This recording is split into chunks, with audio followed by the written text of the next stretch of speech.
गरीब लड़की पर अत्याचार पार्ट 2। अब तक आपने देखा कि किस तरह गौरी का उसके भाई से झगड़े का सिलसिला जारी रहता है और अचानक से एक दिन गौरी देखती है कि कुंदन सड़क पर दो लड़कियों को छेड़ रहा है। जहां वो कुंदन को समझाने जाती है, लेकिन उसका वहां कुंदन से झगड़ा हो जाता है और गुस्से में कुंदन अपनी ही सगी बहन गौरी के चेहरे पर एसिड अटैक करके वहां से भाग जाता है। जिसके बाद गौरी को अस्पताल ले जाया जाता है और वो दिन पर दिन हर एक नए दर्द से गुजरती है।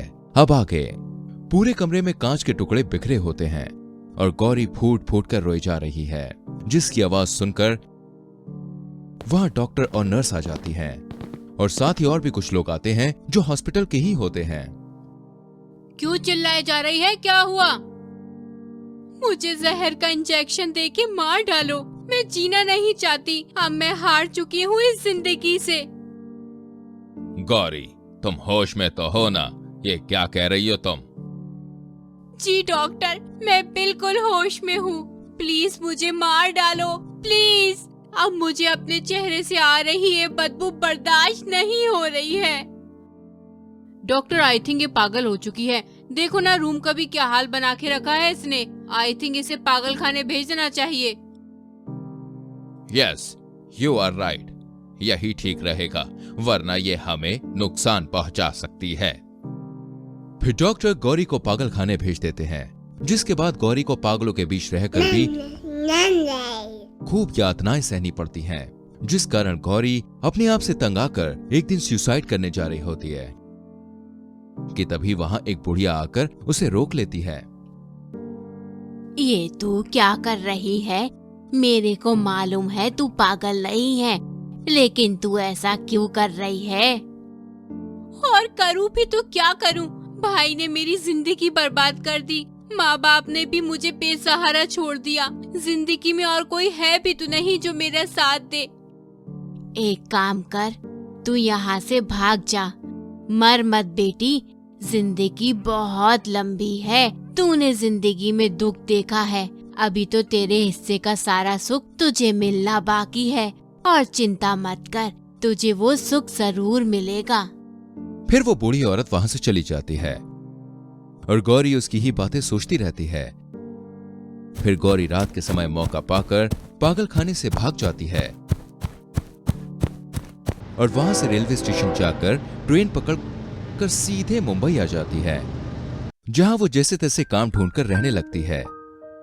इसी बीच उसके चेहरे को लेकर उसे लोगों से जिल्लत झेलनी पड़ती है, तो कई लोग उसे उसके चेहरे के साथ ही स्वीकारते भी हैं, जिस कारण उसे मुंबई में रहने का हौसला मिलता है और वो यहीं रह जाती है।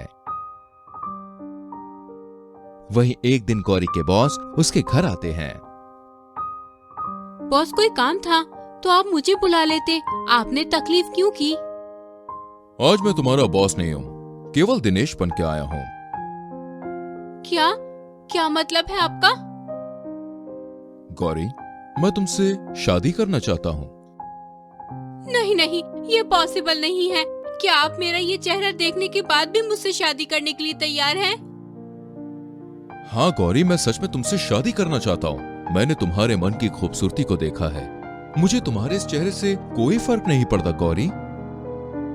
लेकिन आप मेरे बारे में कुछ जानती नहीं हैं।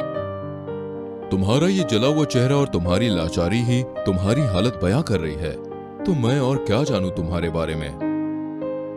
लेकिन आपके परिवार वाले क्या कहेंगे और समाज, उसका क्या? गौरी, तुम किस समाज की बात कर रही हो? उस समाज की जिसने कभी तुम्हें सड़क पर तड़पता हुआ छोड़ दिया, जिसने हमेशा तुम्हें घिनौनी नजरों से देखा, या उस परिवार की जिसके एक सदस्य ने तुम्हारी जिंदगी बर्बाद कर दी और बाकियों ने उस सदस्य के लिए तुम्हें छोड़ दिया? और रही बात मेरे परिवार की, तो उन्हें तुम स्वीकार हो गौरी। अब फैसला तुम्हारा है कि तुम्हें क्या करना है। क्यों आप मेरी खातिर अपनी जिंदगी बर्बाद करना चाहते हो? अरे बर्बाद नहीं, हमारी जिंदगी संवर जाएगी गौरी। मुझे तुम चाहिए और तुम्हें अपनापन, फिर क्यों गैरों की सोचना। इस तरह दिनेश के बहुत समझाने के बाद गौरी दिनेश से शादी करने के लिए मान जाती है, लेकिन अभी वो अपने जले हुए चेहरे के बारे में सोचती रहती है। लेकिन जब वो शादी करके दिनेश के साथ उसके घर जाती है ना, तो वो देखती है दिनेश ने घर से सारे शीशे हटा दिए हैं। गौरी, तुम चिंता ना करो, इस घर में ऐसी कोई चीज नहीं रहेगी जिससे तुम्हें तकलीफ हो। फिर दिनेश गौरी को इतना खुश रखता है कि वो अपने जीवन के सारे गम भूल जाती है। फिर वो खुद घर में आईना लेकर आती है और उसमें खुद को संवारते हुए उस बुढ़िया की बात सोचने लगती है। एक काम कर, तू यहाँ से भाग जा, मर मत। बेटी, जिंदगी बहुत लंबी है, तूने जिंदगी में दुख देखा है, अभी तो तेरे हिस्से का सुख तुझे मिलना बाकी है, और चिंता मत कर, तुझे वो सुख जरूर मिलेगा। क्या सोच रही हो गौरी?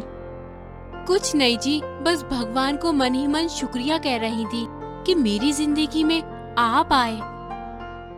दोस्तों, हमें भी हमारे जीवन में दूसरों की सीरत देखनी चाहिए, सूरत नहीं, क्योंकि सीरत सूरत से कई गुना ज्यादा खूबसूरत होती है। इस वीडियो को लाइक करके शेयर जरूर करें और आने वाली वीडियोस को देखने के लिए चैनल को सब्सक्राइब करके बेल आइकन प्रेस करें, जिससे आने वाली वीडियोस के नोटिफिकेशंस आपसे मिस ना हो। मिलते हैं आपसे अगली वीडियो में। अपना बहुत ख्याल रखें। Bye bye, take care.